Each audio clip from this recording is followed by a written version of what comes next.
오늘 이 밤에 지역과 지역을 초월해서 또 교회와 교회를 초월해서 프레션 연합기도회로 모인 이 자리에 우리 하나님께서 놀랍게 역사해 주실 줄 믿습니다.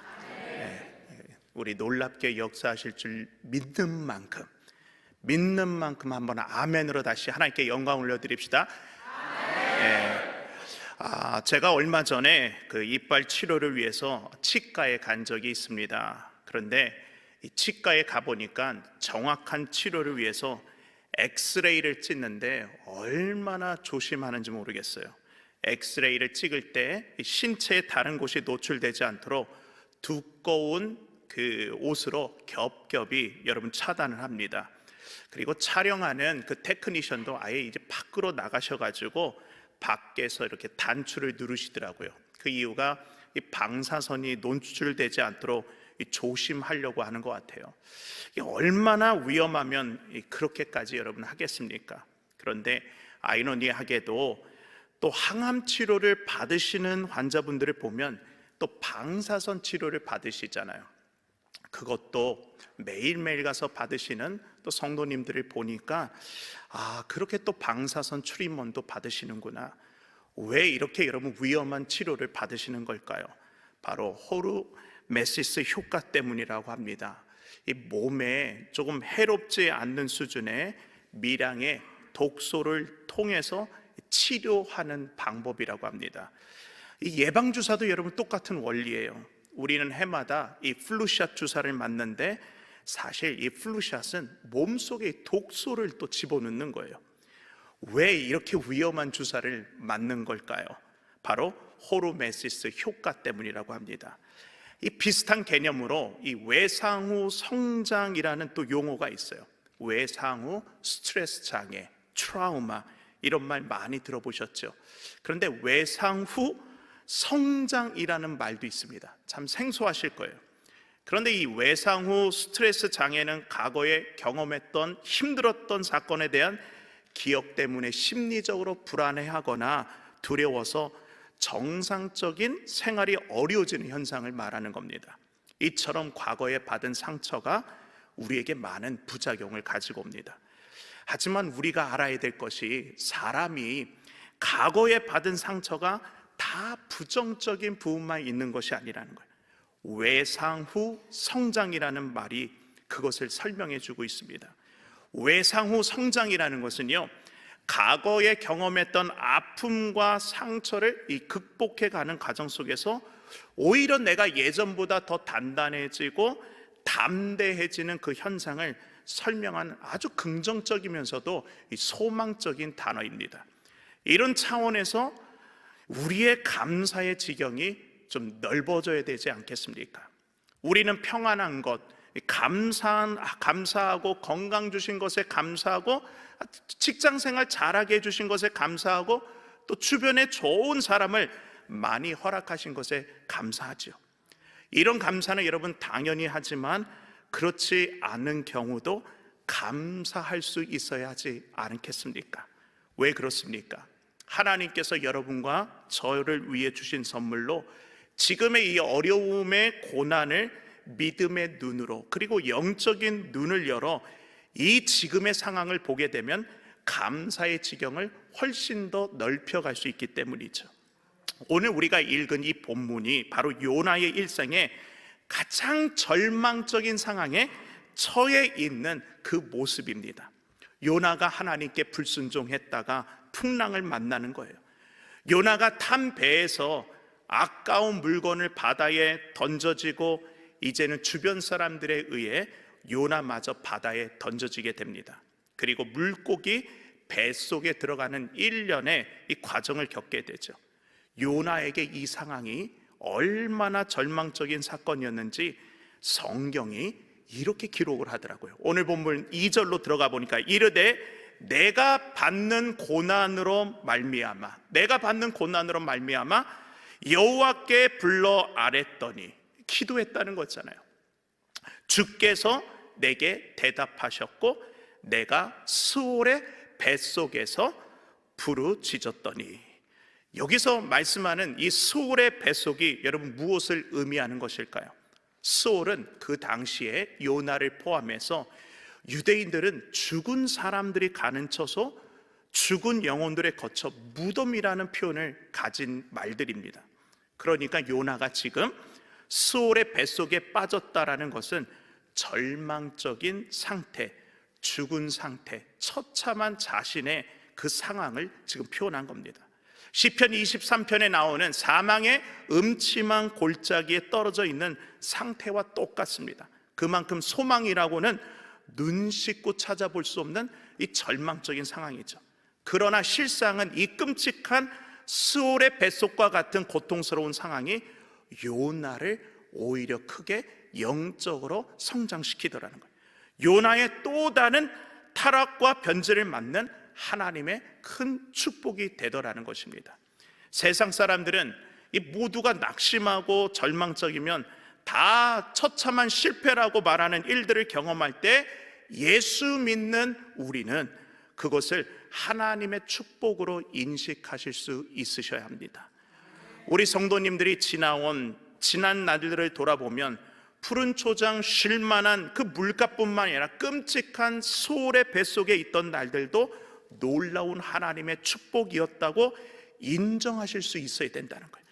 그리고 더 중요한 거는 성도인 우리는 의지적이라도 믿음 가지고 그렇게 해야 될 사명이 있는 자들입니다. 그렇다면 이 스올의 뱃속, 이 사망의 음침한 골짜기와 같은 절망 속에서도 요나가 기도함으로 어떠한 축복을 받고 감사의 신앙으로 승리했는지 몇 가지 오늘 본문을 통해 살펴보며 은혜 받기를 원합니다. 첫 번째로 요나가 기도로 스올의 뱃속에서 감사의 도구가 될 수 있었던 이유가 바로 그 스올의 뱃속이 요나로 하여금 하나님을 진지하게 찾는 기회가 되었다라는 거예요. 자, 한번 따라해 봅시다. 하나님을 크게요. 하나님을 진지하게 찾는 기회. 사춘기 티네이저들 보면요, 가장 안타까운 태도 중에 하나가 늘 이 부모의 말을 다 건성으로 듣습니다. 너 그렇게 하면 이제 큰일 난다. 그렇게 매번 신신당부해도 네 건성으로 대답하다가 결국에 일을 저지르는 거예요. 요나가요 지금 딱 이런 상황이에요. 하나님 말씀을 건성으로 듣고요 피해버리는 거예요.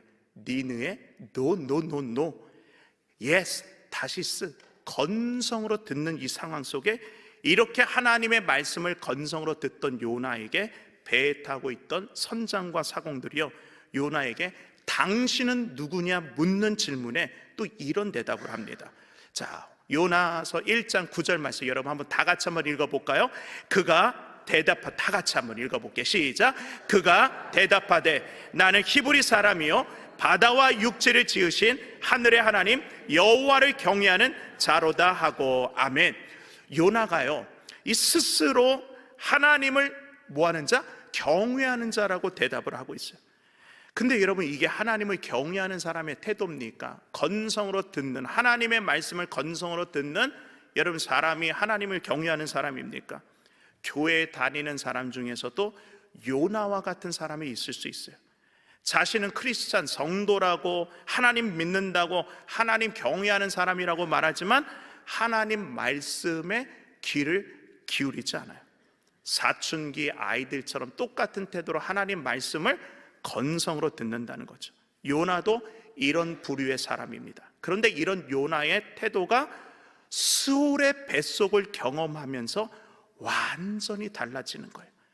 자, 여러분 오늘 본문은 이제 1절, 제가 2절, 4절을 한번 읽어볼 테니까 여러분 눈으로도 한번 보세요. 요나가 물고기 뱃속에서 그의 하나님 여호와께 기도하여 이르되 내가 받는 고난으로 말미암아 여호와께 불러 아랬더니 주께서 내게 대답하셨고 내가 스올의 뱃속에서 부르짖었더니 주께서 내 음성을 들으셨나이다.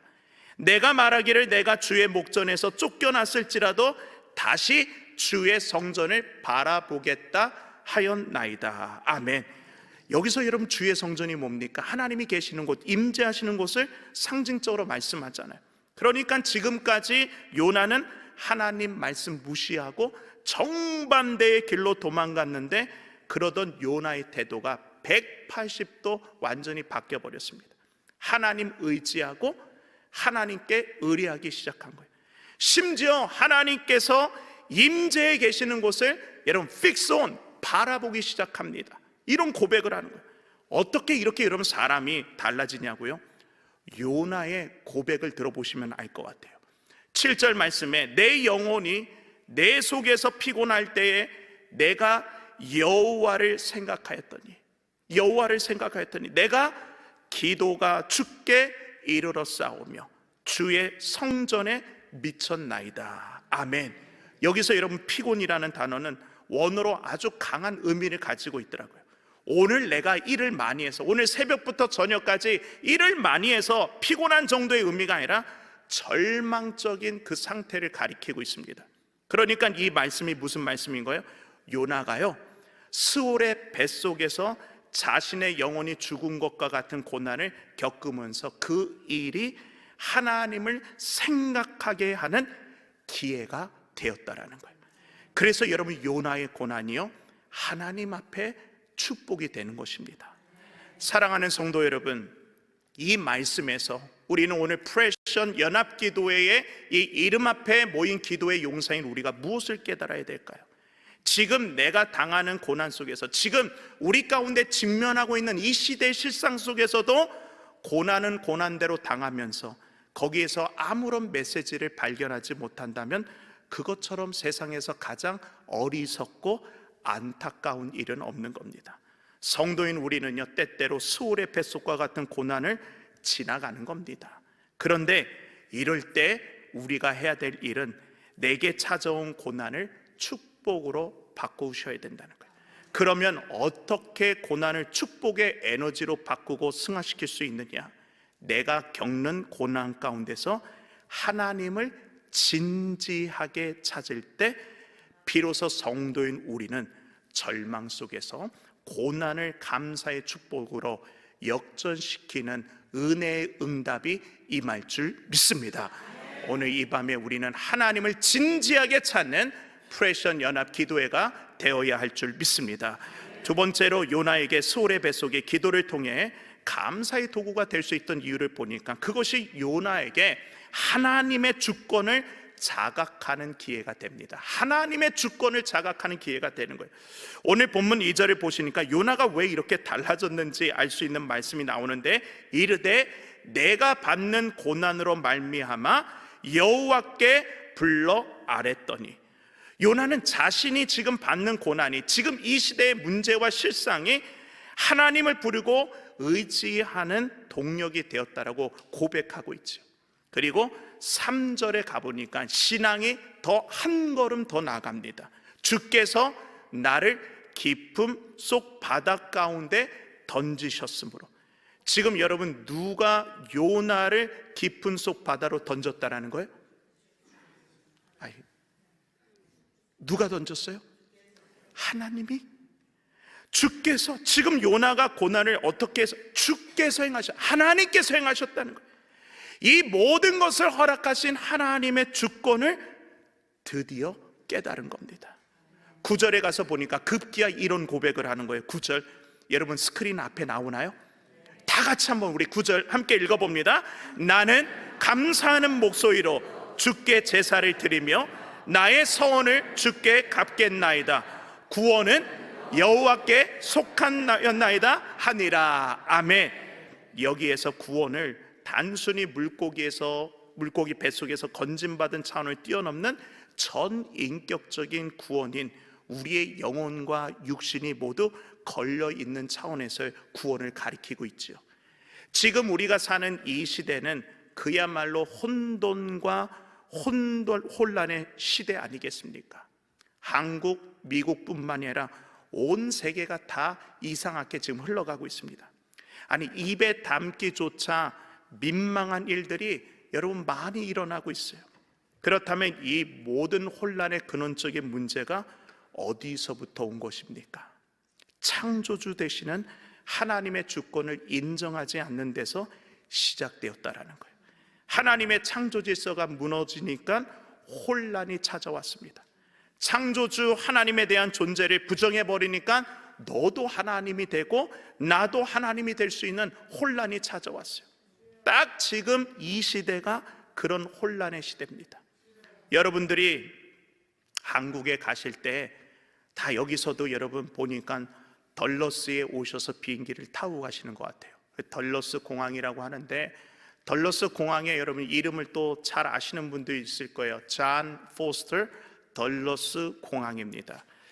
여러분 이 분이 잘 아시는 분은 아시겠지만 국무장관을 지내신 분이에요. 우리는 뭐 한국 선교지 갈 때 덜러스 공항을 덜렁덜렁해서 비행기 타고 가실 수 있겠지만, 여러분 LAX, 뭐 오헤어, 뭐 아틀란타 이런 공항도 다 훌륭하지만 저와 여러분을 하나님이 덜러스 공항을 통해서 선교지를 보내시고 한국을 보내고 여러 나라 지역을 갈 때 굉장히 의미가 있는, 영적인 의미가 있는 공항이라는 건 알고 타셔야 돼요. 네, 동의를 하시는 거예요? 안 하시는 거예요? 네.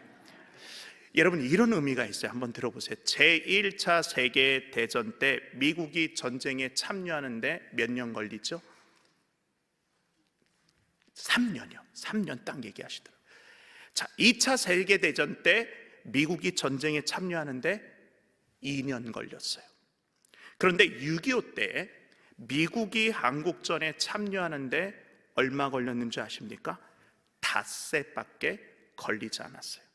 어떻게 이런 일이 벌어졌나 보니까 이때 여러분 이 대통령 특사로 존 포스터 덜러스가 한국에 방문을 하게 됩니다. 우리 진짜 미군이 가서 싸워야 될 이유가 있는지 보고 오라고 그랬던 거예요. 그런데 이젠 주일 지나서 월요일 날 이젠 다시 미국으로 돌아오는데 토요일까지만 해도 존 포스터에게는요 미국이 한국을 도와줄 이유를 발견을 못한 거예요. 그래서 이미 마음을 정했답니다. 아, 우리가 굳이 이렇게 뭐 와서 싸워줄 필요가 없다. 그런데 이제 이분이 존 포스터 덜러스가 선교사님이셨고 목사님 아들이었어요. 그러니까 주일날에 예배를 드리러 가야 된다니까 여러분 한국에서 안내하는 요원들이 서울 영락교회를 데리고 갔다는 거예요. 근데 서울 영락교회 가서 한국 성도들이 주일에 모여 나라와 민족과 구국을 위해 기도하는 그 은혜의 함성 가운데 존 포스터 덜러스의 마음이 바뀌더라는 거예요. 여러분 이게 지금 우리는 6.25를 안 겪었다고 아멘을 안 하시는데 여러분 다 속으로 하신 줄 알지만 아멘을 잘 준비해 놓으세요. 하나님이 주권적으로 영락교회의 그 기도의 자리를 통해서 한국의 특사로 온 그 덜러스의 마음을 바꿔주시는 거예요. 저는 오늘 이 프레션 연합기도회가 그냥 우리가 순서와 행사에 밀려서 온 기도회가 아니라 분명히 하나님께서 이곳에서 기도의 뜨거움과 기도의 역사가 이 우리 워싱턴 DC뿐만 아니라 미국 전역을 덮고 태평양을 넘어 온 나라 민족 백성 열방 가운데 하나님의 주권이 통치 회복되어질 줄 믿습니다. 그래서 여러분 어떻게 됐나? 하나님께서 왜 미국을 세우셨느냐? 민주주의를 지키고 기독교를 지키라고 하나님께서 미국을 세워주지 않으셨느냐?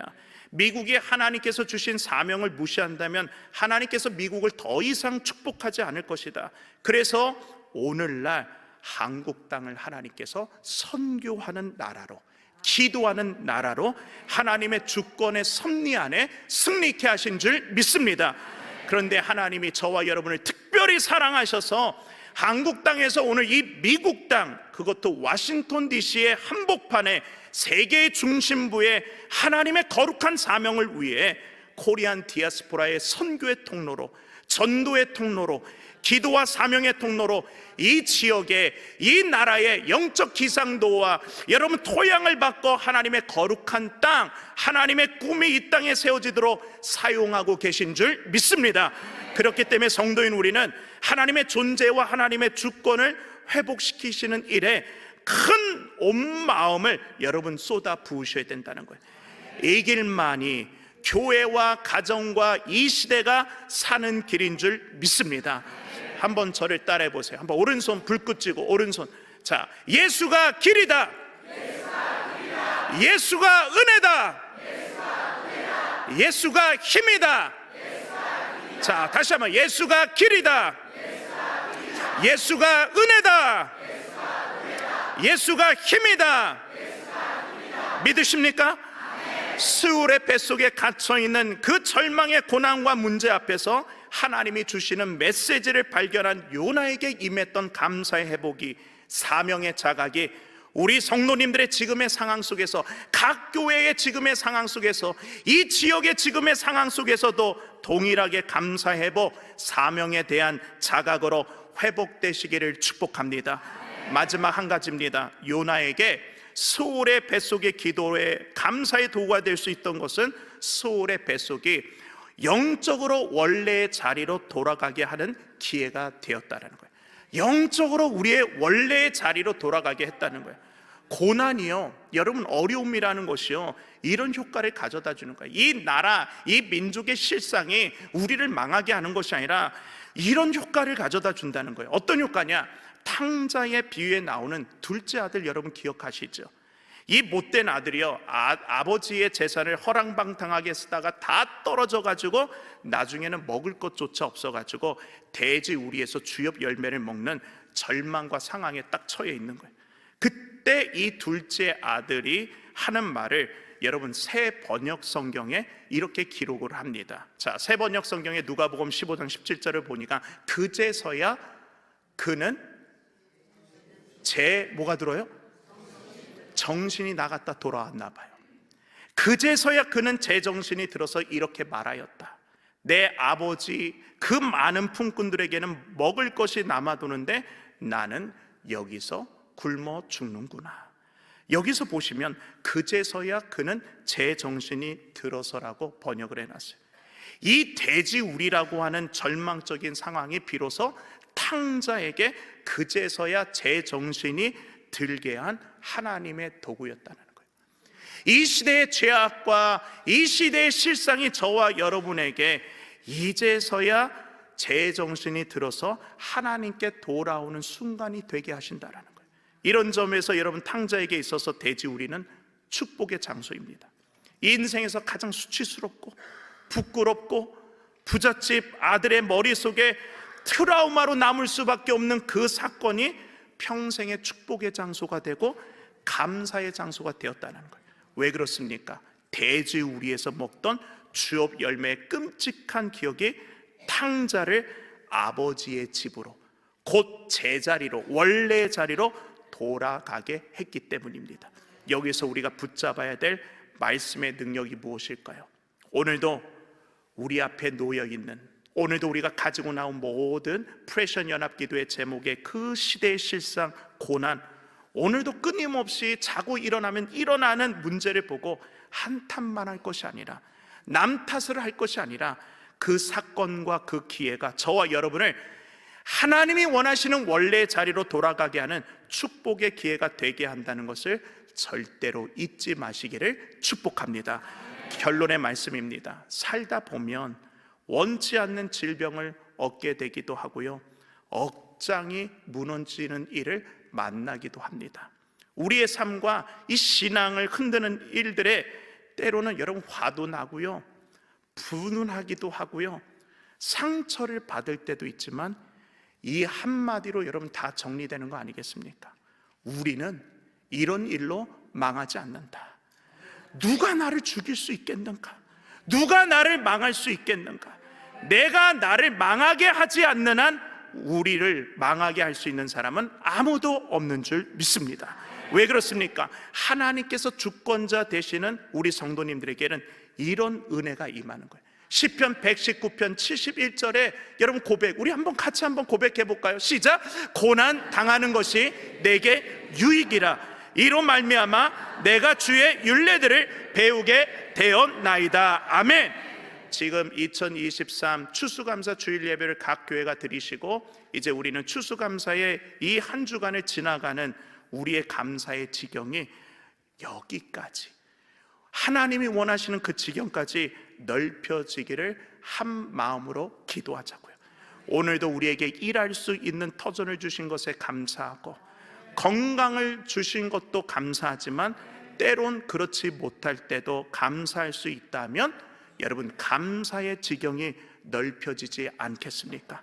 때로 모함을 당하고 때로는 삶의 해이가 오는 일들을 만날지라도 그 일이 오히려 내가 더 강하게 설 수 있어 하나님께 감사하게 된다면 이 또한 감사의 지경이 여러분 넓혀지는 것 아니겠습니까?